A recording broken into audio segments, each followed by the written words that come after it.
नमस्ते दोस्तों। ताजमहल प्यार की निशानी, दुनिया के 7 अजूबों में से एक। हम सबने इसके बारे में सुना है, राइट? लेकिन इस बेदाग सफेद संगमरमर के पीछे कुछ ऐसी खौफनाक कहानियां, कुछ ऐसे गहरे रहस्य और विवादित इतिहास छिपे हैं जिन पर अक्सर बात ही नहीं होती। तो बिना किसी देरी के चलिए आज इन्हीं रहस्यों से पर्दा उठाते हैं। ओके, तो सबसे पहले इस बहुत ही दिलचस्प सवाल पर आते हैं। क्या ताजमहल वाकई एक मुगल मकबरा है या फिर कोई प्राचीन हिंदू मंदिर? आज हम जो पारंपरिक मुगल इतिहास पढ़ते हैं उसे एक बहुत ही बड़ी और कह सकते हैं रहस्यमयी ऑल्टरनेट हिस्ट्री थ्योरी से कंपेयर करेंगे। ध्यान रहे, हम यहाँ किसी का पक्ष नहीं ले रहे हैं, बस ये समझने की कोशिश कर रहे हैं कि अलग-अलग ऐतिहासिक सोर्सेज आखिर कहते क्या हैं। तो ये ऑल्टरनेट हिस्ट्री थ्योरी है क्या?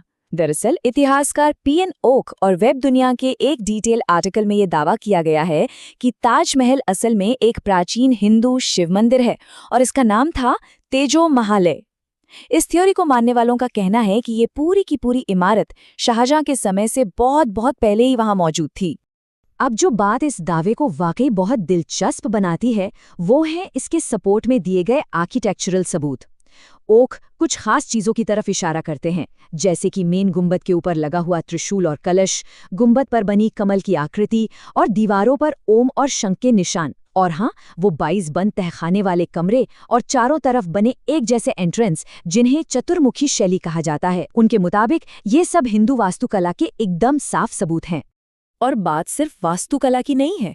इस थ्योरी के सपोर्टर्स शाहजहां के अपने दरबारी इतिहास बादशाहनामा का भी रेफरेंस देते हैं। इसमें मुमताज को दफनाने के लिए जयपुर के महाराजा जय सिंह से एक शानदार हवेली लेने का जिक्र है। इसके साथ ही 1652 में औरंगजेब का लिखा एक लेटर भी सामने आता है, जिसमें गुंबद से पानी टपकने और दरारें आने की बात कही गई है। अब तर्क ये दिया जाता है कि भाई अगर इमारत एकदम नई बनी थी तो उसे तुरंत मरम्मत की जरूरत क्यों पड़ गई। चलिए अब सिक्के का दूसरा पहलू भी देख लेते हैं, जो हमारा स्थापित पुरातात्विक दृष्टिकोण है या जो आर्कियोलॉजिकल सर्वे ऑफ इंडिया है, उनका क्या कहना है। आइए एकदम निष्पक्ष होकर उन फैक्ट्स को भी समझ लेते हैं जो इन दावों का खंडन करते हैं। तो यहाँ सबसे क्रूशल पॉइंट ये है कि जब आर्कियोलॉजिस्ट्स ने इस पूरी साइट की अच्छे से जांच की तो उन्हें इस ढांचे के नीचे किसी भी तरह के मंदिर की नींव के कोई सबूत नहीं मिले। ऑफिशियल रिकॉर्ड्स ये बताते हैं कि ये जगह राजा मान सिंह की एक हवेली थी, जिसे शाहजहां ने उनके पोते से बाकायदा कानूनी तरीके से खरीदा था ताकि वहां वो ये भव्य स्मारक बनवा सकें। अब आप सोच रहे होंगे कि उन 22 बंद कमरों का क्या रहस्य है। आधुनिक रडार तकनीक, जिसे ग्राउंड पेनिट्रेटिंग रडार कहते हैं, जिससे हम बिना खुदाई किए जमीन के नीचे का हाल जान सकते हैं, उसने ये साफ कर दिया है कि वे बंद कमरे कोई सीक्रेट चैम्बर या मूर्तियों के छिपने की जगह नहीं है। वो बस इमारत की नींव को सपोर्ट देने वाला एक बुनियादी ढांचा है। That's it. चलिए आगे बढ़ते हैं और इस पूरे कंस्ट्रक्शन टाइमलाइन पर एक नज़र डालते हैं।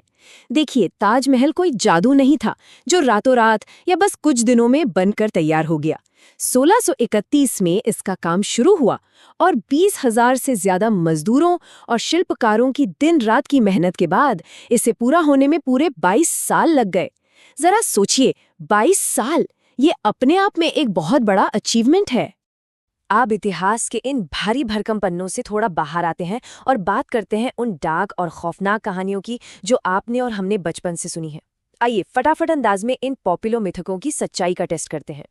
तो पहला और सबसे फेमस सवाल, क्या सच में शाहजहां ने ताजमहल बनाने वाले उन बेचारे कारीगरों के हाथ कटवा दिए थे ताकि दुनिया में वैसी कोई दूसरी इमारत न बन सके? सच्चाई सुनेंगे।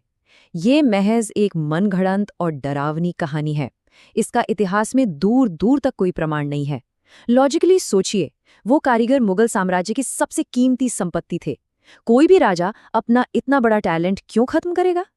असल में ताजमहल का काम खत्म करने के बाद इन्हीं मास्टर कारीगरों ने दिल्ली के लाल किले जैसे दूसरे बड़े और शानदार प्रोजेक्ट्स पर काम किया था। एक और बहुत आम सवाल, क्या इतने बड़े और महंगे प्रोजेक्ट ने पूरे मुगल खजाने को खाली कर दिया था? क्या साम्राज्य सच में कंगाल हो गया था? आपको बता दूं, ताजमहल को बनाने में उस वक्त लगभग 3 करोड़ 20 लाख रुपए का खर्च आया था। आज के हिसाब से सोचें तो ये बहुत बहुत बड़ी रकम है। लेकिन क्या इससे साम्राज्य की कमर टूट गई थी? बिल्कुल नहीं। ये डेटा बहुत ही शानदार तरीके से दिखाता है कि ये भारी भरकम खर्च असल में साम्राज्य की कुल कमाई का एक बहुत ही छोटा सा हिस्सा था और याद रखिए, ये पैसा एक दिन में नहीं बल्कि 22 सालों के लंबे कंस्ट्रक्शन में बटा हुआ था।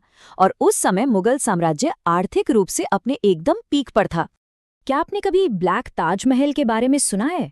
क्या शाहजहां सच में नदी के ठीक उस पार बिल्कुल वैसा ही काले संगमरमर का एक मकबरा अपने लिए बनवाना चाहते थे? मानना पड़ेगा, ये कहानी सुनने में बड़ी रोमांटिक लगती है, लेकिन ऐतिहासिक तौर पर ऐसी किसी योजना या नींव का कोई अता पता नहीं है। नदी के उस पार जो खंडहर दिखते हैं वो असल में मेहताब बाग के अवशेष हैं। ये एक ऐसा मूनलाइट गार्डन था जिसे खास तौर पर इसलिए बनाया गया था ताकि वहां बैठकर सफेद ताजमहल के नज़ारे का आनंद लिया जा सके। एक और दिलचस्प बात, क्या ताजमहल जादू से अपना रंग बदलता है? सुबह गुलाबी, दिन में चमकता हुआ सफेद और शाम को सुनहरा। क्या इसमें मुमताज की आत्मा का कोई हाथ है?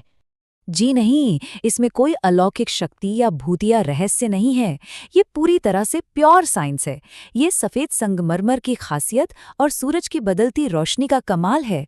जब अलग अलग वेवलेंथ की रोशनी इस क्रिस्टलाइन मार्बल पर पड़ती है तो वो रिफ्लेक्ट होकर इस अद्भुत और जादुई से दिखने वाले नज़ारे को जन्म देती है। अच्छा, क्या कभी ऐसा भी हुआ था कि ब्रिटिश अधिकारियों ने ताजमहल को पूरी तरह से तोड़कर उसके बेशकीमती संगमरमर को नीलाम करने का कोई प्लान बनाया हो? ये दावा भी एकदम गलत है।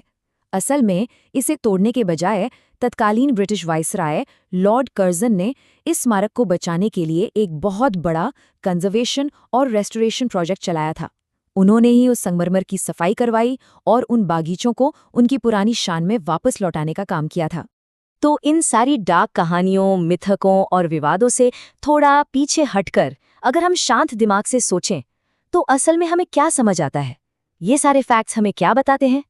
समझ ये आता है कि असली चमत्कार कोई जादू टोना या भूत प्रेत नहीं है। असली अजूबा तो वो बेजोड़ इंसानी मेहनत है। जरा इमेजिन कीजिए, 20,000 लोग 22 सालों तक बिना रुके काम कर रहे हैं।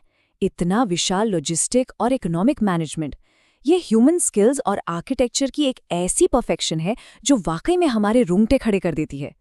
तो आज का ये एक्सप्लेनर हम यहीं ख़त्म करते हैं, लेकिन जाने से पहले मैं आपको एक सवाल के साथ छोड़ना चाहता हूँ।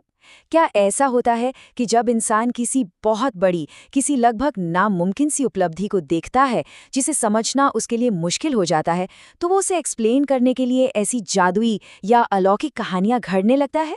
इस बारे में ज़रूर सोचिएगा। उम्मीद है कि आज आपको इन ऐतिहासिक फैक्ट्स के जरिए कुछ नया और कमाल का सीखने को मिला होगा। मिलते हैं अगली बार।